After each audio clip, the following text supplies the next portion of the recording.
Hello friends, जेके गौर education पर आप सभी का स्वागत है। रेलवे ग्रुप डी के लिए साइंस का आज तीसरा सेट है।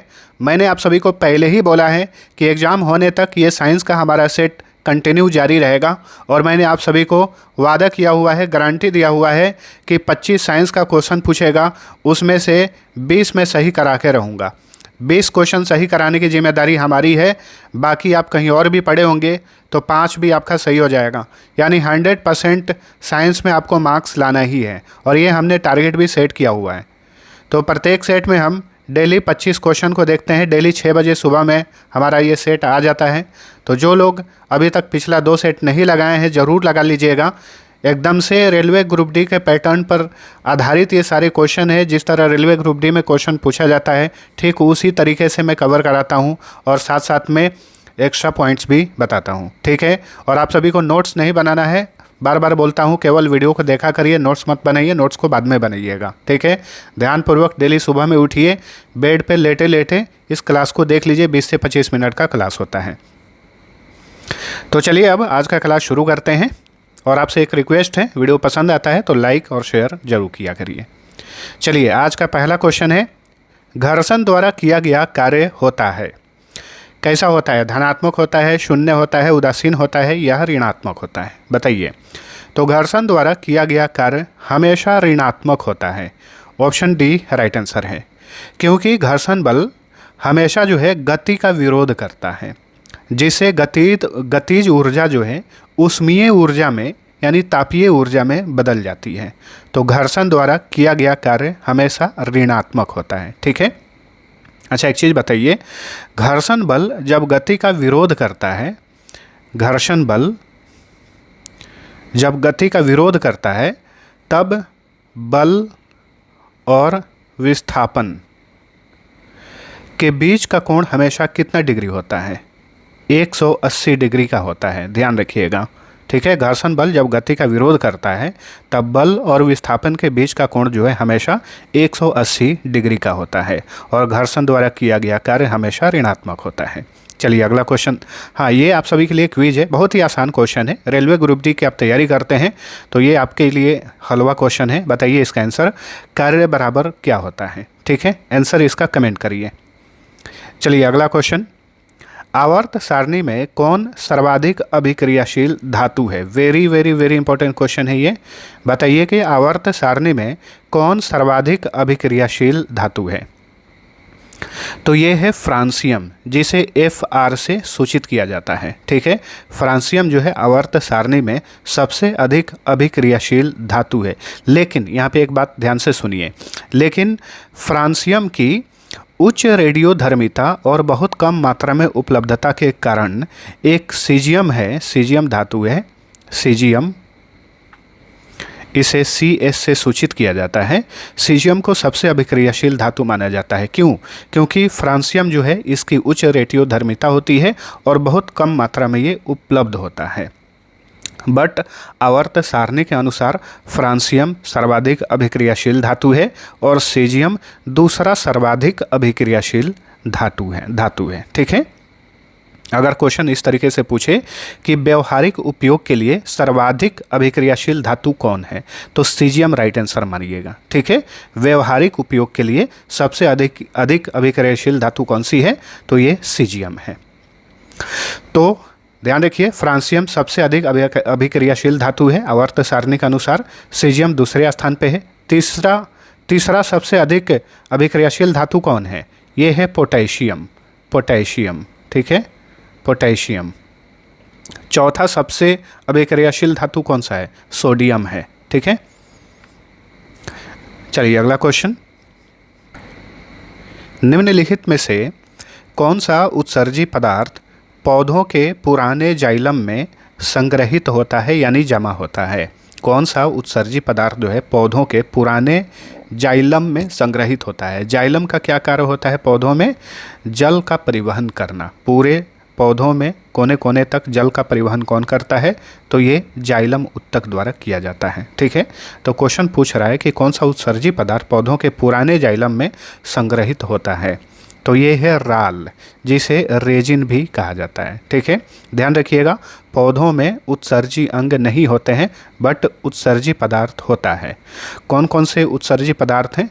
तो राल हो गया, इसे ही रेजिन भी कहा जाता है, या फिर गोंद होता है, टैनिन होता है, टैनिन, ये पौधों के उत्सर्जी पदार्थ होते हैं। ठीक है, तो अभी आपने जाइलम का नाम सुना। एक होता है पौधों में फ्लोएम। फ्लोएम का क्या काम होता है? पौधों में कोने कोने तक भोजन का परिवहन करना, कोने कोने तक ये भोजन को पहुंचाने का काम करता है फ्लोएम। चलिए अगला क्वेश्चन है, व्हीटेकर के वर्गीकरण के अनुसार डैश समूह में शामिल जीवों में पूर्णतः विकसित नाभिक नहीं पाया जाता है। तो बताइए, व्हीटेकर के वर्गीकरण के अनुसार किस समूह में शामिल जीवों में पूर्णतः विकसित नाभिक नहीं पाया जाता है? तो Monera, option C right answer है। मोनेरा जगत का उदाहरण बताइए। तो बैक्टीरिया,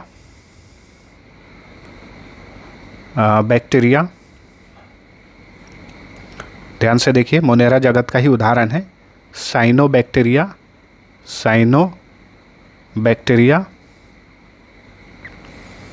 साइनोबैक्टीरिया को ही नील हरित शैवाल भी कहा जाता है। इसके अलावा माइकोप्लाज्मा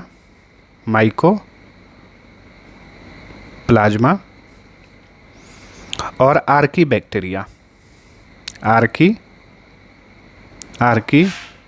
बैक्टीरिया, ये सारे मोनेरा जगत के उदाहरण हैं। ठीक है, और मोनेरा जगत के जीवों में पूर्णतः विकसित नाभिक नहीं पाया जाता है। एक चीज़ और बता दूं कि सबसे पहले कार्ल लिनियस ने 2 जगत प्रणाली का प्रस्ताव रखा था। कौन कौन सा जगत? पादप जगत और जंतु जगत। उसके बाद ये व्हीटेकर थे, इनका नाम है, पूरा नाम है रॉबर्ट व्हीटेकर। इन्होंने 1969 में 5 जगत प्रणाली का प्रस्ताव रखा। और ये 5 जगत प्रणाली कौन कौन सा है? तो मोनेरा है,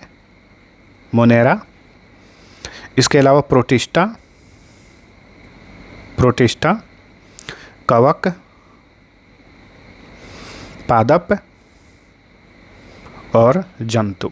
ठीक है, तो ध्यान रखना है, कार्ल लिनियस ने 2 जगत प्रणाली का प्रस्ताव रखा था और व्हीटेकर ने 5 जगत प्रणाली का प्रस्ताव रखा था। और ये कौन कौन से जगत हैं मैंने आप सभी को बता दिया। चलिए अगला क्वेश्चन, विद्युत शक्ति का सामान्य सूत्र क्या होता है? तो विद्युत शक्ति का सामान्य सूत्र होता है P = V × I। यहाँ पे P जो है विद्युत शक्ति को दर्शाता है, ये विद्युत शक्ति है, विद्युत शक्ति। V क्या है? वोल्ट। और I क्या है? तो ये धारा है। ठीक है, यानी विद्युत शक्ति बराबर वोल्ट गुने धारा होता है। अच्छा, ज़रूरत पड़ने पर विद्युत शक्ति के सूत्र के रूप में ये भी इस्तेमाल होता है, P = I² × R। ठीक है, P = I² × R, इसका भी इस्तेमाल होता है। इसके अलावा इसका भी इस्तेमाल होता है, P = V²/R। ठीक है, यहाँ पे R क्या है? प्रतिरोध है, प्रतिरोध को दर्शाता है। अगर आपसे पूछे कि विद्युत शक्ति का SI मात्रक क्या होता है, विद्युत शक्ति का SI मात्रक क्या होता है? तो वाट होता है, वाट। ठीक है, या फिर इसे जूल प्रति सेकंड भी कहा जाता है, जूल प्रति सेकंड। इसे कैसे लिखते हैं? ठीक है, ऐसे। चलिए अगला क्वेश्चन है, एक बैक्टीरिया अत्यधिक गर्मी, शुष्कता यानी सूखा और विषैली रासायनिक वस्तुओं को सहने की क्षमता रखता है। इससे यह पता चलता है कि वह संभवतः डैश बना सकता है। क्वेश्चन को ध्यान से पढ़िए कि बैक्टीरिया यानी जीवाणु अत्यधिक गर्मी, शुष्कता और विषैली रासायनिक वस्तुओं को सहने की क्षमता रखता है। इससे यह पता चलता है कि वह संभवतः डैश बना सकता है। क्या बना सकता है? एंडोस्पोर्स बना सकता है। Option A right answer. अब ये एंडोस्पोर्स क्या होता है? तो बैक्टीरिया के लिए ये एक सुरक्षात्मक आवरण होता है जो उन्हें गर्मी, सूखा और जहरीली रसायनों से बचाता है। तो ये एक तरह का सुरक्षात्मक आवरण है एंडोस्पोर्स। ठीक है। बैक्टीरिया की खोज किसने की थी बताइए? एंटनी वॉन लीवेनहॉक ने। मेरा हैंड राइटिंग उतना अच्छा नहीं होता है डिस्प्ले पर, तो आप मैनेज कर लेना। चलिए अगला क्वेश्चन। रक्त के थक्कों के निर्माण में निम्नलिखित में से कौन सा घटक सहायक होता है? अक्सर आप लोग सुनते होंगे विटामिन के। विटामिन के रक्त का थक्का जमाने के लिए सहायक विटामिन है, लेकिन ये क्वेश्चन कुछ अलग है। बताइए रक्त के थक्कों के निर्माण में निम्नलिखित में से कौन सा घटक सहायक होता है? तो इसका सही उत्तर है प्लेटलेट्स यानी बिंबाणु। ऑप्शन बी राइट आंसर है। चलिए अगला क्वेश्चन। न्यूटन के गति का नियम निम्न में से किन कणों पर अच्छे से सिद्ध नहीं होते? तो न्यूटन के जो गति के नियम है, 3 गति के नियम हैं, तो क्वेश्चन पूछ रहा है कि निम्न में से किन कणों पर इसके नियम अच्छे से सिद्ध नहीं होते? प्रकाश के वेग के साथ तुलनीय वेग में गति करने पर। ठीक है। न्यूटन के गति का नियम जो है यहाँ सिद्ध नहीं होता है ठीक प्रकार से। न्यूटन के तीनों गति के नियम को हम जान लेते हैं एक एक करके। न्यूटन के गति का जो प्रथम नियम है, इसे ही जड़त्व का नियम भी कहा जाता है, यानी लॉ ऑफ इनर्शिया।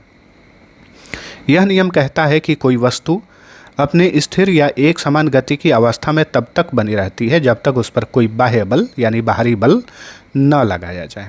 इसका उदाहरण क्या है? जब चलती हुई बस अचानक रुकती है तो यात्री आगे की ओर झुक जाते हैं। ऐसा इसलिए होता है क्योंकि यात्री का शरीर बस के साथ गति में था और वह अपनी गति की अवस्था को बनाए रखना चाहता था। तो ये न्यूटन के गति का प्रथम नियम का उदाहरण है। ठीक है, जिसे जड़त्व का नियम कहा जाता है। अब यह है न्यूटन के गति का दूसरा नियम। यह नियम बताता है कि किसी वस्तु का त्वरण यानी एक्सेलरेशन उस पर लगने वाले शुद्ध बल के समानुपाती होता है और वस्तु के द्रव्यमान के व्युत्क्रमानुपाती होता है। इसे गणितीय रूप से F = ma से दर्शाया जाता है, जहाँ F बल है, m द्रव्यमान है और a त्वरण है। ठीक है, ये चीज़ आपको अच्छे से समझ में आएगा जब आप उदाहरण पढ़ेंगे तब। जैसे उदाहरण है न्यूटन के गति का दूसरे नियम का कि एक खाली शॉपिंग कार्ट को धकेलने में कम बल लगता है, जबकि भरी हुई कार्ट को धकेलने में ज़्यादा बल लगाना पड़ता है क्योंकि उसका द्रव्यमान ज़्यादा है। ठीक है, तो ये न्यूटन के गति के दूसरे नियम का उदाहरण है। अब आते हैं तीसरे नियम पर।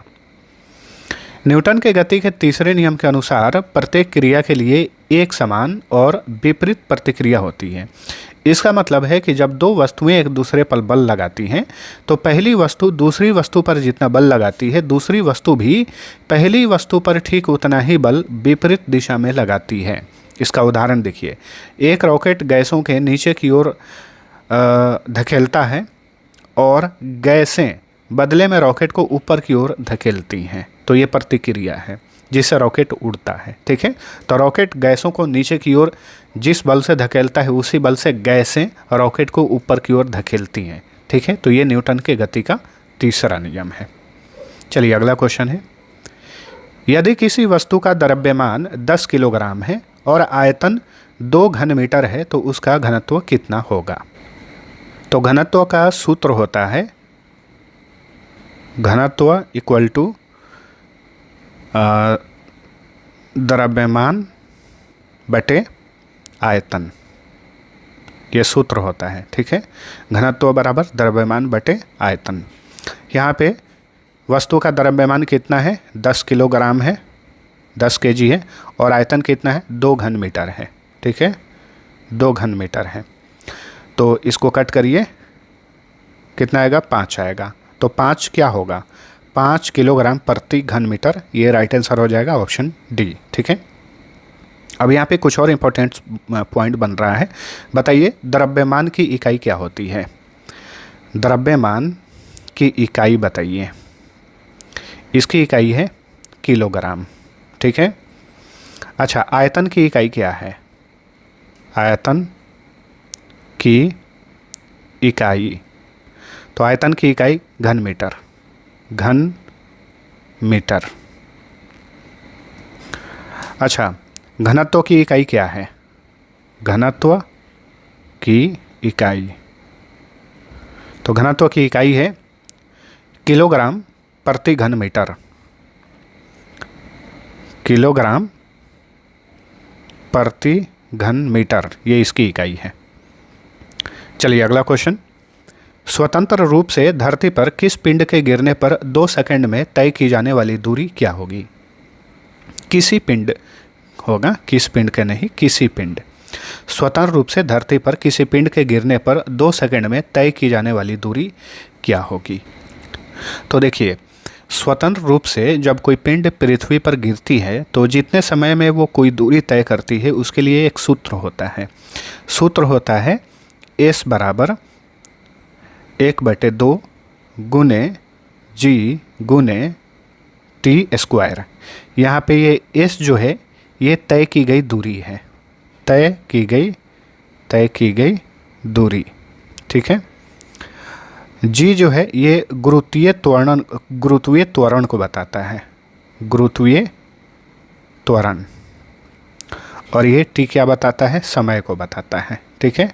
तो अब बस बैठा दीजिए यहाँ पर। अच्छा, यहाँ पे एक चीज़ और आपको ध्यान रखना है, G का मान कितना होता है? G का मान कितना होता है? तो G का मान, गुरुत्वीय त्वरण का मान होता है 9.8 मीटर प्रति सेकंड स्क्वायर। इसका ये मान होता है, ठीक है। अब चलिए इस मान को बैठा के हम देख लेते हैं आंसर क्या आता है। तो तय की गई दूरी S बराबर हो जाएगा 1/2 गुने G यानी 9.8 गुने टाइम यानी समय। समय कितना है? 2 सेकंड। तो T² है तो 2 का स्क्वायर। जब इसे आप कट करेंगे तो 19.6 मीटर राइट आंसर आएगा। ऑप्शन सी राइट आंसर है, 19.6 मीटर। चलिए अगला क्वेश्चन। निम्नलिखित में से कौन सा परिवर्तन हमें यह निर्धारित करने में मदद करती है कि रासायनिक अभिक्रिया हुई है या नहीं? तो क्वेश्चन को ध्यान से पढ़िए कि निम्न में से कौन सा परिवर्तन हमें यह निर्धारित करने में मदद करती है कि रासायनिक अभिक्रिया हुई है या नहीं। अवस्था में परिवर्तन, रासायनिक अभिक्रिया, जब रासायनिक अभिक्रिया का ये एक निशानी है गैस का उत्सर्जन, ये भी सही, रंग भी बदल जाता है, ठीक है। उपर्युक्त सभी ये जितनी भी चीज़ें हैं ये सभी रासायनिक अभिक्रिया को दर्शाती हैं। परमाणु शब्द का इस्तेमाल सबसे पहले किसने किया था? एटम शब्द का इस्तेमाल सबसे पहले किसने किया? तो डेमोक्रिटस और ल्यूसिपस ने किया था। ये दोनों प्राचीन यूनानी दार्शनिक थे। सबसे पहले इन दोनों ने ही एटम शब्द का इस्तेमाल किया था। अगला क्वेश्चन। परमाणु बाह्य कोश में उपस्थित इलेक्ट्रॉन्स की संख्या को क्या कहा जाता है? इन्हें संयोजक इलेक्ट्रॉन कहा जाता है, ठीक है। देखिए, इलेक्ट्रॉन जो है परमाणु की बाहरी कक्षा में उपस्थित होते हैं, तो परमाणु बाह्य कोश में उपस्थित इलेक्ट्रॉन्स की जो संख्या होती है उसे संयोजक इलेक्ट्रॉन कहा जाता है। नेक्स्ट, बड़े परमाणुओं वाले तत्वों से बने बंध डैश होते हैं, तो बहुत कमज़ोर होते हैं। बड़े परमाणुओं वाले तत्वों से बने बंध जो हैं बहुत ही ज़्यादा कमज़ोर होते हैं। Option A right answer. क्यों? क्योंकि इलेक्ट्रॉन जो है नाभिक से ज़्यादा दूर होता है बड़े परमाणुओं में, जिससे आकर्षण बल कम हो जाता है। इसी वजह से बड़े परमाणुओं वाले तत्वों से बने बंध जो हैं बहुत कमज़ोर होते हैं। नेक्स्ट, जब सोडियम बाइकार्बोनेट को पीएच पेपर की पट्टी पर रखा जाता है तो पट्टी का रंग डैश हो जाएगा। किस रंग का हो जाएगा? नीला हो जाएगा, यानी ब्लू हो जाएगा, ब्लू, ठीक है। सोडियम बाइकार्बोनेट को पीएच पेपर की पट्टी पर रखा जाता है तो पट्टी का रंग ब्लू हो जाता है। सोडियम बाइकार्बोनेट का सूत्र बताइए। इसका सूत्र होता है NaHCO3। सोडियम बाइकार्बोनेट का ये सूत्र है। ये सफ़ेद क्रिस्टलीय पाउडर होता है जिसे बेकिंग सोडा, इसे क्या कहा जाता है? बेकिंग सोडा या फिर खाने का सोडा इसे कहा जाता है। बेकिंग सोडा जो है NaHCO3 ये एक क्षारीय यौगिक है। क्या है? ये क्षारीय यौगिक होता है, ये भी ध्यान रखिएगा, क्षारीय यौगिक होता है और ये पानी में घुलने पर सोडियम और बाइकार्बोनेट आयन बनाता है। चलिए अगला क्वेश्चन। महिला हार्मोन एस्ट्रोजन किसके द्वारा स्रावित होता है? एस्ट्रोजन हार्मोन जो है ये केवल महिलाओं में ही स्रावित होता है। वैसे पुरुषों में भी होता है लेकिन बहुत कम मात्रा में। इसे आमतौर पे एस्ट्रोजन को महिला हार्मोन कहा जाता है। तो अंडाशय द्वारा, ओवरी द्वारा स्रावित होता है एस्ट्रोजन हार्मोन। ठीक है, महिला हार्मोन के रूप में एस्ट्रोजन किससे स्रावित होता है? अंडाशय से। नेक्स्ट, जठर ग्रंथियों द्वारा स्रावित हाइड्रोक्लोरिक अम्ल यानी HCl डैश एंजाइम की क्रिया को आसान कर देता है। तो देखिए, जठर ग्रंथियों द्वारा जो HCl स्रावित किया जाता है, किस एंजाइम की क्रिया को आसान कर देता है ये? सही उत्तर है pepsin. Option D right answer. अगर आप जानते होंगे कि जठर ग्रंथि कहाँ पाई जाती है? पेट में, यानी जठर ग्रंथि जो है पेट में पाई जाती है। पेट को ही आमाशय कहा जाता है, आमाशय। ठीक है, और जठर ग्रंथियों से ही जठर रस स्रावित होता है। HCl भी यहीं पर स्रावित होता है। जठर ग्रंथियों द्वारा भी HCl भी स्रावित होता है। ठीक है, तो पेप्सिन एंजाइम की क्रिया को ये आसान कर देता है। पेप्सिन एंजाइम जो है ये प्रोटीन को पचाता है पेट में। याद रखिएगा, पेप्सिन एंजाइम प्रोटीन को पचाने का काम करता है। लार में, मानव के लार में कौन कौन सा एंजाइम पाया जाता है वो भी याद रखिए। टाइलिन एंजाइम पाया जाता है, टाइलिन और एमाइलेज। एमाइलेज एंजाइम पाया जाता है, एमाइलेज होगा जा, ये लार में पाया जाता है। और टाइलिन एमाइलेज का काम क्या होता है? लार में मौजूद स्टार्च को पचाना। खाना जो हम लोग खाते हैं, खाने में जो स्टार्च होता है, मंड होता है, उसी को पचाने का काम करता है टाइलिन और एमाइलेज एंजाइम। अच्छा, कुछ और एंजाइम होते हैं जैसे कि ट्रिप्सिन एंजाइम होता है, ट्रिप्सिन, और लाइपेज एंजाइम। लाइपेज एंजाइम ये कहाँ पाया जाता है? अग्नाशय में पाया जाता है। अग्नाशय यानी पैनक्रियाज में पाया जाता है। ठीक है, और ये एंजाइम जो है ट्रिप्सिन और लाइपेज एंजाइम, ये आंतों में प्रोटीन, कार्बोहाइड्रेट और वसा को पचाते हैं। चलिए अगला क्वेश्चन। माँ के किस अंग के माध्यम से उसके गर्भ को पोषक तत्वों की आपूर्ति होती है? Very important question. तो ये है प्लेसेंटा। ठीक है, माँ के किस अंग के माध्यम से? तो माँ के प्लेसेंटा अंग के माध्यम से उसका जो गर्भ होता है उसको पोषक तत्वों की आपूर्ति होती है। ठीक है, जो बच्चे होते हैं, मतलब शिशु होते हैं गर्भ में, उन्हें प्लेसेंटा अंग के माध्यम से ही पोषक तत्वों की प्राप्ति होती है। प्लेसेंटा जो है ये गर्भाशय की दीवार से जुड़ा होता है और एक नाभि रज्जु द्वारा ये भ्रूण से भी जुड़ा रहता है। चलिए अगला क्वेश्चन। थायरॉक्सिन हार्मोन के निर्माण के लिए किस खनिज की आवश्यकता होती है? आयोडीन की। ठीक है, थायरॉक्सिन हार्मोन के निर्माण के लिए आयोडीन की आवश्यकता होती है। Option C right answer. ठीक है, थायरॉक्सिन हार्मोन जो है किससे स्रावित होता है? तो थायराइड ग्रंथि से ये स्रावित होता है। ठीक है, और ये हार्मोन जो है थायरॉक्सिन हार्मोन, ये शरीर में ऊर्जा खपत को नियंत्रित करता है। ऊर्जा खपत को नियंत्रित करने का काम करता है थायरॉक्सिन हार्मोन। चलिए अगला क्वेश्चन। विद्युत ऊर्जा की वाणिज्यिक मात्रक क्या है? विद्युत ऊर्जा की वाणिज्यिक मात्रक बताइए। किलोवाट घंटा। नेक्स्ट, कार्य तभी हो सकता है जब डैश हो, जब क्या हो? बल हो। Option A right answer. बिना बल के कार्य नहीं होता। इस स्थिति में विस्थापन भी शून्य होता है और कार्य भी शून्य होता है। तो कार्य तभी हो सकता है जब बल हो। और आपसे मैंने क्विज क्या पूछा था? कार्य बराबर क्या होता है? तो आंसर मैं बता दूं, चलिए बता देता हूं। बल गुने विस्थापन। बल गुने विस्थापन। विस्थापन को दूरी भी लिखा जाता है बल गुने दूरी। कार्य बराबर बल गुने दूरी या बल गुने विस्थापन। चलिए अगला क्वेश्चन। डैश के कणों की गतिज ऊर्जा अधिकतम होती है? बताइए किसके कणों की गतिज ऊर्जा जो है सर्वाधिक होती है, अधिकतम होती है?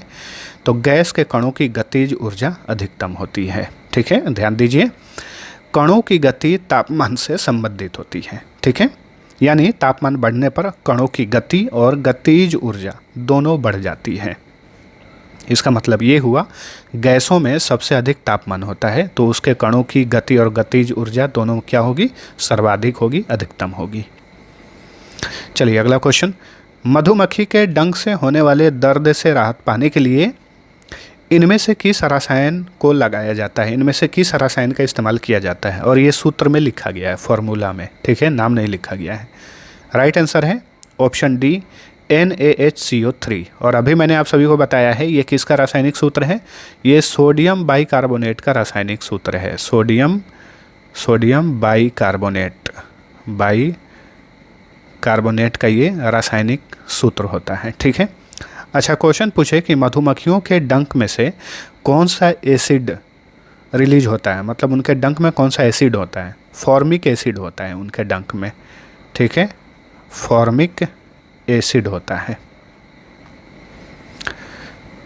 और भी ऑप्शन में सूत्र हैं, इन्हें भी जानिए। Na2CO3 क्या होता है, ये सोडियम कार्बोनेट होता है जिसे वॉशिंग सोडा या धोने का सोडा कहा जाता है।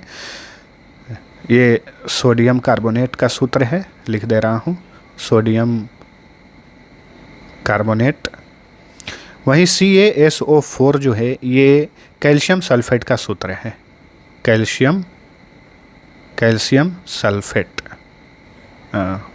सल्फेट। और CaCO3 कैल्शियम कार्बोनेट का सूत्र है, कैल्शियम कार्बोनेट। वहीं NaHCO3 ये सोडियम बाइकार्बोनेट का सूत्र होता है। चलिए अगला क्वेश्चन है, टंगस्टन का गलनांक डैश होता है, बताइए टंगस्टन का गलनांक कितना होता है। टंगस्टन जो है ये सभी धातुओं में सबसे उच्च गलनांक वाला धातु है, इतना याद रखिएगा। इसी का उपयोग किया जाता है, प्रकाश बल्ब का जो फिलामेंट होता है वो टंगस्टन का ही बना होता है। बताइए इसका गलनांक कितना होता है, तो इसका गलनांक होता है 3380 डिग्री सेल्सियस या centigrade. Option D right answer है, ठीक है। चलिए अगला क्वेश्चन, आवर्त सारणी के तीसरे आवर्त में सबसे छोटे आकार वाला तत्व कौन सा है, तो ये है ऑर्गन, ठीक है।